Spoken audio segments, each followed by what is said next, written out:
나의 오래된 카세트 테이프. 글, 그림 최유익.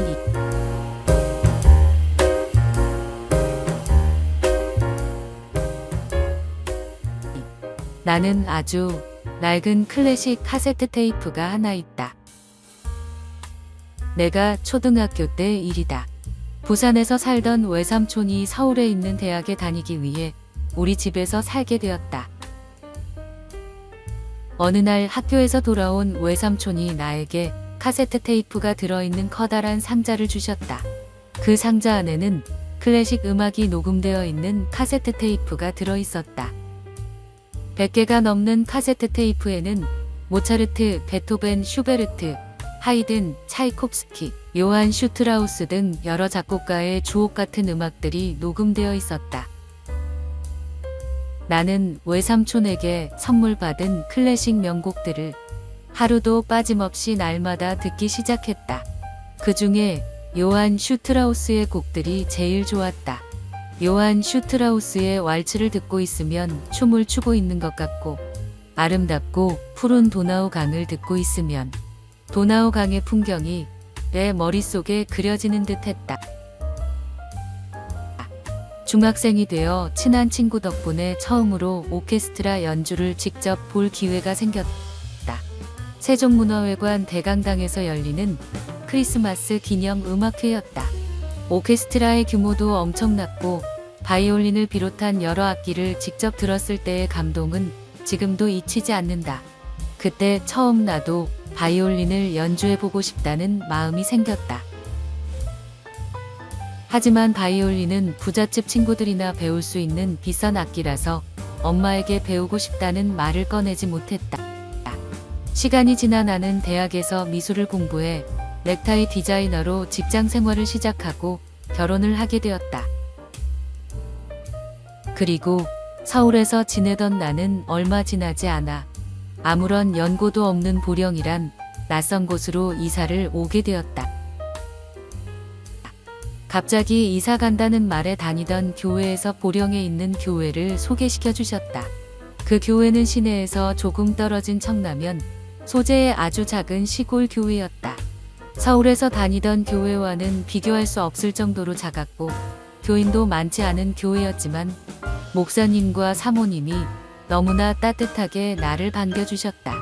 내 또래의 젊은 사람이 없어 교회에 적응하기 어려워할 때 목사님이 내게 바이올린을 배워 볼 생각이 있냐고 물어보았다. 목사님께서는 바이올린을 연주하고 사모님은 첼로를 연주하는 클래식으로 가득 찬 교회였다. 목사님은 나에게 바이올린을 가르쳐 주겠다고 하셨다. 그렇게 배워보고 싶은 바이올린을 공짜로 가르쳐 주신다니. 하지만 막상 처음에 바이올린을 배울 생각을 하니 겁이 났다. 악기는 어릴 때부터 배워 몸으로 체득해야 하는 것이라서 걱정이 되었다. 목사님은 어른도 처음 배울 때 바른 자세로 배우면 충분히 바이올린을 연주할 수 있다고 했다. 목사님은 초등학교 오케스트라단을 이끌고 있었고 나를 가르칠 때도 초등학생을 지도하는 것처럼 정말 쉽게 가르쳐 주었다.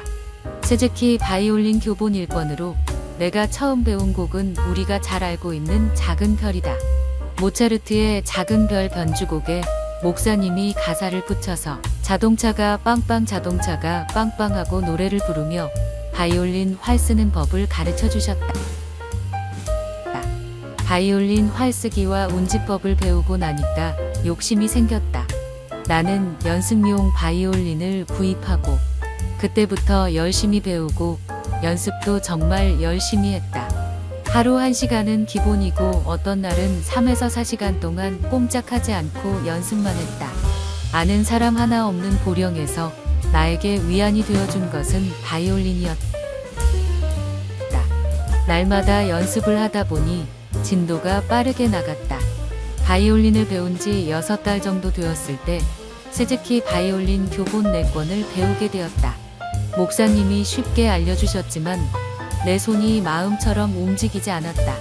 아이들에게는 쉬울지 몰라도 어른인 내게는 무척 어려웠다.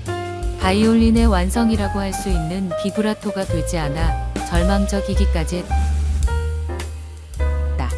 그렇게 나의 친구 같은 바이올린이 시들해질 무렵 목사님이 좀 더 전문적으로 바이올린을 가르쳐 주실 선생님을 소개해 주셨다. 그 선생님은 목사님 딸의 바이올린 선생님이셨다. 선생님은 내 손가락이 비브라토를 할 수 있게 여러 단계로 나누어 아주 세세하게 지도해 주셨다. 나는 다시 한번 선생님의 지도에 따라 날마다 조금씩 연습을 이어나갔다. 선생님은 쉬지 않고 날마다 연습하는 게 중요하다고 했다.